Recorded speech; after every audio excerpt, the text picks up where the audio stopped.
శ్రీ మహాగణాధిపతయే నమః. అపార కరుణా సింధుం జ్ఞానదం శాంతరూపిణం శ్రీ చంద్రశేఖర గురుం ప్రణమామి ముదాన్వహం. దేవుని స్వరము ప్రథమ భాగము ప్రవచించిన వారు శ్రీ కాంచి కామకోటి పరమాచార్యులు శ్రీ శ్రీ శ్రీ చంద్రశేఖరేంద్ర సరస్వతి మహాస్వాముల వారు. సద్విషయము తండ్రిని మించిన తనయుడు. హిమాలయాలు ఎంతో పెద్దవి కావచ్చు, ఆవగింజ చిన్నదే కావచ్చు, కానీ హిమాలయాలలో ఉండే అన్ని భాగాలు ఆవగింజలు కూడా ఉంటాయి. ఆవగింజను కూడా మనం విభజించుకుంటూ పోవచ్చు. అంతంలో అణువు ఉంటుంది. ఆ స్థితిలో ఇంక పైన విభజించడం సాధ్యం కాదు.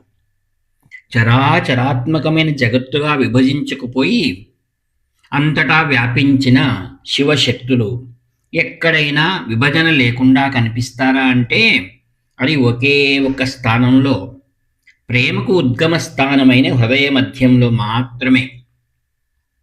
విశాలంగా విస్తరించినది, అనేక విభాగాలుగా అయి ఉన్నదంతా ఈ ప్రేమ అణువులోకి వచ్చి కలుస్తుంది. అంబుం శివముం இரண்டைபல் அறிவிலார் அன்பே சிவமானது யாரும் அறிகிலார் அன்பே சிவமாவது யாரும் அறிந்த பின் అన్బే శివమాయ్ అమర్ందిరుందారే. ప్రేమ శివుడు వేరువేరు కాదు. ఇప్పుడు అజ్ఞానులు కలిగిన వట్టి భ్రమలు.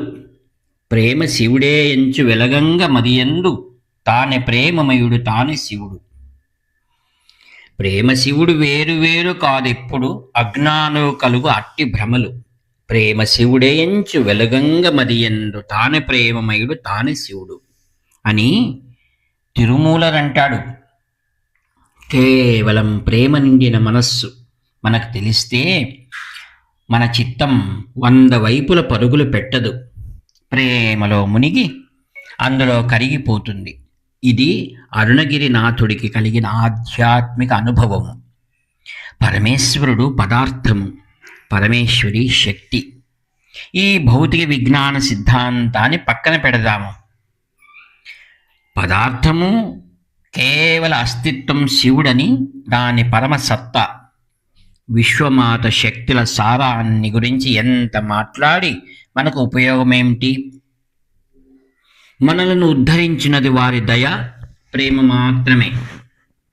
వారిరువురు ప్రేమ ఉప్పొంగిన చోటు, కలయికకు కేంద్రం ఎక్కడంటే వారి ముద్దుల చిన్న పుత్రుడైన సుబ్రహ్మణ్యుడే. ఇంట్లో చిన్న కొడుకు అంటే అందరికీ ముద్దే కదా, ప్రతి ఒక్కరికి ఇష్టం కదా. వైదీశ్వరుని కోవిల్లో మూర్తి పేరు సెల్వముత్తు కుమారన్. అంతరికంగా ఒక్కటిగా ఉన్న ప్రేమ రెండుగా చీలి తిరిగి కలిసి మనం సులువుగా ఆరాధించుకునేందుకు వీలుగా సుబ్రహ్మణ్యమూర్తి ఆకృతిని దాల్చింది. శివశక్తులు ఇరువురి జ్యోతి నుండి వెలువడినవారు. తేజస్సుతో మహాపరాక్రమశాలి, ఎవరి చేత సంహరింపబడని వాడు యోధుడు, తారకుడు మొదలైన అసురులను సంహరించటానికి అవతరించాడు. ఆయనను మనం శక్తివేలని అంటాము. ఆయన మహత్తు ఏమిటంటే ఇంత పరాక్రమం ఉండటమే కాక దయాశక్తి కేంద్రమై కూడా ఉన్నాడు. ఆయన జ్ఞానానికి కూడా శక్తియే. కనుకనే ఆయనను జ్ఞాన పండితుడు, జ్ఞానస్కందుడు అని అంటారు. ఆయన ఆది గురువైన తండ్రికే బోధన చేశాడు. అమరంలో స్వామి అని చెప్పిన సుబ్రహ్మణ్యుడే ఈ సందర్భంలో తమిళంలో తగప్పన్ స్వామి అనగా తండ్రికే స్వామిగా అయినవాడు అని పిలువబడతాడు. ఆయన శివుడికి ప్రణవం బోధించిన సుబ్రహ్మణ్య స్థలాన్ని స్వామిమలై అని అంటారు. ఇక్కడ ఆయనకు స్వామినాథన్ అని పేరు వచ్చింది. అబ్బా, అతడు ఒక ముద్దుల మూటగట్టే బుజ్జి పసిపాలుడు. అందుకే పరమేశ్వరుడు ఆయనను అన్ని అంశాలలో తనకన్నా గొప్పగా చూపించి మురిసిపోతూ ఉంటాడు. శివుడు తల వంచి తన కొడుకు వద్ద బోధన గ్రహించి అతడు తనకన్నా గొప్ప జ్ఞాని అని నిరూపిస్తాడు. తారకాసుని నేను సంహరించలేను, వరాల గర్వం చేత వారు చాలా శక్తిమంతులైనారు, నేను దాన్ని చేయటానికి నాకన్నా గొప్పవారు ఎవరైనా రావాలి అని తలచి తన కొడుకును కన్నాడు. అతడి జ్ఞానశక్తి కూడా గొప్పదే అని చూపించటానికి పరమేశ్వరుడు ఆయన పుత్రుని నుండి ఉపదేశాన్ని పొందాడు. ఒక సూక్తి ఉన్నది, అన్ని చోట్ల గెలుపును కోరాలి, కానీ కొడుకు చేతిలో ఓటమిని కోరాలి. సర్వత్రా జయమన్విచ్చేద్ పుత్రాదిచ్చేద్ పరాజయం. అంటే ప్రతి తండ్రి తన కొడుకు తనకన్నా గొప్పగా ఉండాలని, తెలివిగా ఉండాలని కోరుతాడు. అది పరమేశ్వరుడైనా సరే, ఆయన పార్వతీ పరమేశ్వర సంగమంతో వచ్చిన పుత్రుడైనా ధైర్యం, జ్ఞానం, లావణ్యంతో పూర్వం కన్నా ఎక్కువ కాంతిని సాధించాడు. ఇక్కడ నేను లావణ్యం గురించి ప్రస్తావించాను. ఈశ్వరుడు మన్మథుని దహించిన తర్వాత మన్మథుడు గర్వంతో సంధించిన చెరుకు విల్లును, పూల బాణాలను పార్వతి తీసుకొని కామాక్షిగా మారింది. ఈశ్వరుడిని దర్పంతో సమీపించకుండా ఆమె ప్రేమతో చూసింది. ఆయన ఎదుట వినయంగా నిలిచి వాటిని వినీత భావంతో ఆయన పాదాల వద్ద ఉంచింది. తనతో యుద్ధం చేసిన మన్మథుడు సృష్టించలేకపోయిన ప్రేమను ఆమె వినయం చేత ఈశ్వరునిలో కలిగించింది. అందు ఫలితంగా జన్మించిన వాడే కుమారన్. ఇప్పుడు మనం చూస్తే ఆయన ఈశ్వరుడు దహించి వేసిన మన్మథుని కన్నా ఘనంగా ఉన్నాడు. తమిళంలో మన్మథునికి కామవేల్ అని, మురుగన్కి సెవ్వేల్ అని పేర్లు ఉన్నాయి. వేల్ అనగా గొప్పవాడు అనే పదాంశాన్ని ఈ ఇద్దరికీ వాడుతారు. ఇది ఆయన లావణ్యపు ఘనత. తమిళనాడులో మురుగన్ చాలా సాధారణలో వాడుకలో ఉన్న పేరు. మురుగన్ అంటే అందమైన వ్యక్తి, యవ్వనపు లావణ్యం రూపుమాయని వ్యక్తి అని కూడా అర్థం.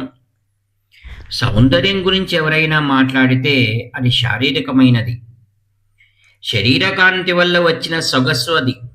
పార్వతీ పరమేశ్వరుల సంగమం వల్ల కుమారుడు ప్రకటమైనప్పుడు ఆయన ధైర్యం, జ్ఞానం, లావణ్యంలో మరింత ఎక్కువ ఉజ్వలత్వాన్ని పొందాడు. పరమసత్యాన్ని సచ్చిదానందం అని అంటారు. అందులో సత్ అంటే ఉనికి కలిగినది పరమేశ్వరుడు, చిత్ అంటే మనం ఉనికి కలిగి ఉన్నాము అనే జ్ఞానం. శక్తిని దర్శింపజేసేది లోకజనని, ఈ ఎరుక నుండి ఉద్భవించింది పరమానందము. ఈ ఆనందమే సుబ్రహ్మణ్యుడు, శుభకరుడు అయిన శివుడు, దయారూపిణి అయిన జగదీశ్వరి. వీరిరువురి సంయోగం అయిన ఉత్తమమైన స్థాయి. తమిళనాడులో శివాలయంలో మనం ఆ సచ్చిదానందుని సోమాస్కందుడిగా, అనగా సా ప్లస్ ఉమా ప్లస్ స్కందుడు భావించి ఉత్సవాలను చేసుకుంటాము. ఈశ్వరుడు పరమేశ్వరుల మధ్యలో ఇద్దరికి చెందిన సమాన స్థానంలో సుబ్రహ్మణ్యుడు బాలరూపంలో కూర్చొని ఉంటాడు. ఉమతో స్కందునితో కొలువై ఉన్న పరమేశ్వరుడే సోమాస్కందుడు. తమిళనాడులో విఘ్నేశ్వరుడు మాత్రమే పిళ్ళయ్యార్ అని, పిల్లవాడు అని గౌరవంగా చెప్పటం పిలువబడినప్పటికీ చిన్న కొడుకు అయిన కుమారుడు మాత్రమే తల్లిదండ్రుల మధ్య స్థానంలో మూర్తి రూపంలో కూర్చుంటాడు. అన్ని శ్రేష్ఠ లక్షణాలతో పాటు తండ్రి స్వయాన ఓడిపోయేట్టు చేసిన తనయుడే ఈయనే అని అందరూ గర్వపడేటట్టు చేయటంలో సుబ్రహ్మణ్యుడిదే పైచేయి. హరి ఓం తత్సత్. వ్యాఖ్యాత మీ ప్రియమిత్రుడు నివర్తి నాగభూషణ శర్మ. హరహర శంకర, జై జయ శంకర. 7483229249.